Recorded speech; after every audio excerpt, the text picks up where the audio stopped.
Mesdames, Messieurs, bienvenue à l'après-match du Collège français, édition du vendredi 8 février. Mon nom est François Riopel. J'espère que vous allez bien. Le Collège français qui recevait ce soir la visite des Braves de Valleyfield. L'attaquant Samuel Guilbeault connaît de bons moments par les temps qui courent. Il n'est qu'à un point du plateau des 100 et à 2 buts du plateau des 50. Il ne faudra que 3 minutes au Collège français pour ouvrir la marque. Owen Stammer marque son 2e de la saison et Samuel Guilbeault en profite pour obtenir son 100e point de la saison. Guilbeault va atteindre le plateau des 101 points quelques minutes plus tard en préparant le 23e but de William Duperron. Chapelot obtient également une passe, c'est 2-0. Louis-Philippe Guy va augmenter ensuite l'avance du CF avec son 28e but de la saison. Après 20 minutes de jeu, le CF menait 3-0. Un seul but en deuxième, il est l'œuvre de Samuel Iannicello qui inscrit les Braves au pointage, un 13e but pour lui cette saison. En troisième, le gardien Zachary Paradis effectue tout un arrêt sur un 2 contre 1 des Braves pour conserver le pointage à 3-1. Les Braves vont tenter le tout pour le tout, mais Jérémy Ouay-Gagnon va inscrire son 14e dans un filet désert. Le Collège français l'emporte 4-1. Avec ses 101 points, Samuel Guilbeault prend la tête des pointeurs de la Ligue junior 3A du Québec. Voici les échos de vestiaire. C'est sûr, c'est incroyable. Je m'attendais pas à ça au début de l'année, puis on dirait que je le réalise pas encore, mais j'aurais jamais fait ça sans mes joueurs. On travaille tout en équipe, puis c'est un record collectif. Je peux pas faire ça tout seul. Il y a quand même eu, depuis le retour des fêtes, on dirait qu'il n'y a pas, sans dire un déblocage parce que tu avais une super belle saison, mais on dirait que ça a comme passé en deuxième vitesse depuis le retour des fêtes. Puis y a-tu quelque chose que tu vois qui a changé? Ou? Il n'y a rien qui a changé. C'est juste que dans les fêtes, j'ai réalisé qu'il me restait pas grand temps à la fin de ma carrière junior. Puis je m'ai dit que j'avais pas d'excuses, il fallait que je donne tout. Puis moi, mon objectif, c'est gagner la coupe. Puis c'est ça qu'on veut. Puis on va travailler pour. Parlant justement de la Coupe, il reste 6 matchs avant la fin de la saison régulière, avant les séries de la Coupe Napa. En tant qu'équipe, qu'est-ce que tu penses qu'il faut faire pour garder ce cap-là? Une seule défaite depuis le début de la saison, ça va très bien. Depuis le début de 2019, je veux dire, ça va très bien. Qu'est-ce qu'il faut faire pour continuer dans cette veine-là? Je pense qu'il faut juste préparer pour les playoffs. Il ne faut pas en prendre une à la légère, il faut arriver prêt. Dans les pratiques, il faut travailler à chaque jour. Puis c'est comme ça qu'on va être prêt pour les playoffs. Puis il faut juste rivaliser contre toutes les autres équipes. Écoute, je trouve qu'on a joué une très grosse première période. Paradis dans le filet pour nous a été super tout au long du match. On a descendu un peu en deuxième. Paradis a fait les gros arrêts quand c'était le temps. Puis on a été solide en désavantage numérique. Ça nous a permis de fermer les livres en fin de match. Puis un gros effort au complet de l'équipe. Comment c'est difficile de jouer contre une équipe comme Valleyfield? C'est une équipe très intense. Il essaie de rentrer dans la tête beaucoup de l'autre équipe. Comment est-ce que tu as trouvé ça de ton côté?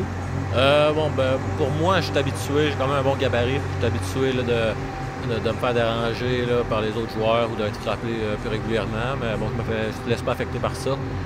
On est capable, notre équipe, de riposter. On est quand même assez costaud. Donc, je ne suis pas inquiet que dans les séries éliminatoires, si on les raffronte, on va être capable en masse de sortir gagnant. Tu parles des séries éliminatoires, il reste 6 matchs à la saison avant d'arriver justement aux séries éliminatoires. Ça va quand même très bien depuis le retour des fêtes, une seule défaite. Comment est-ce que tu entrevois la fin de saison? Qu'est-ce qu'il faut faire pour continuer sur cette lancée-là? Depuis que je suis arrivé, en fait, ça va super bien. Je le sois personnellement au niveau de l'équipe, je suis vraiment content. Ça fait du bien de gagner. Je pense que l'esprit est bon aussi. On a un momentum qui nous pousse vers l'avant.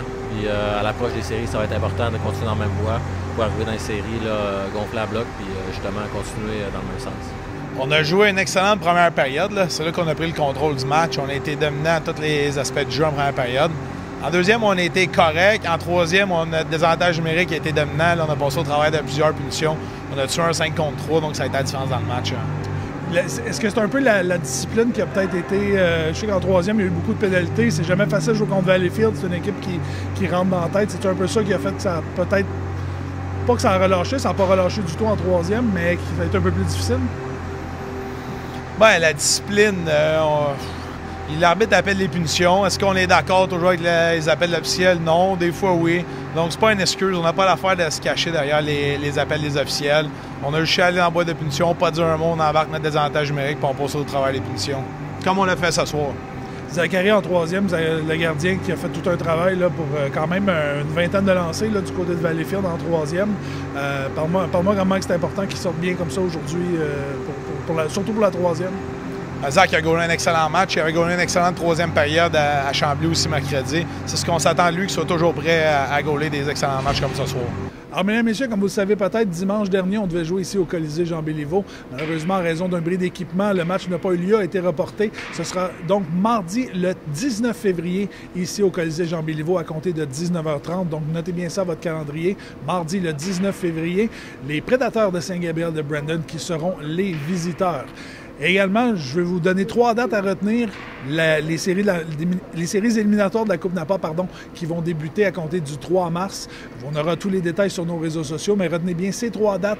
Dimanche le 3 mars, 16h. Vendredi, le 8 mars, 19h30 et vendredi, le 15 mars, 19h30. Ce sera 3 matchs qui vont être disputés ici. C'est la première ronde des séries éliminatoires. C'est un tournoi à la ronde. Je vous en reparlerai la semaine prochaine pour vous donner un peu les détails de comment ça fonctionne. Mais retenez ces 3 dates et on vous donnera tous les détails sur nos réseaux sociaux et ici à l'après-match la semaine prochaine. Là-dessus, les prochains matchs du Collège français, dimanche le 10 février, donc ce dimanche dans 2 jours, le Collège français qui retourne à Chambly pour affronter les Forts. Par la suite, le Collège français qui sera de retour ici au Colisée vendredi prochain, le 15 février à compter de 19h30. Les Panthères de Saint-Jérôme seront les visiteurs. Et par la suite, dimanche prochain, le 17 février, le Collège français qui sera à Montréal-Nord à l'Arena Garon pour affronter l'Arctique. Et comme à l'habitude, mesdames et messieurs, nos réseaux sociaux et notre site web où vous pouvez avoir toutes les informations sur le Collège français. Ça va nous faire un plaisir de vous lire et de partager avec vous. Là-dessus, mesdames et messieurs, François Riopel qui vous dit à la prochaine. Bye bye.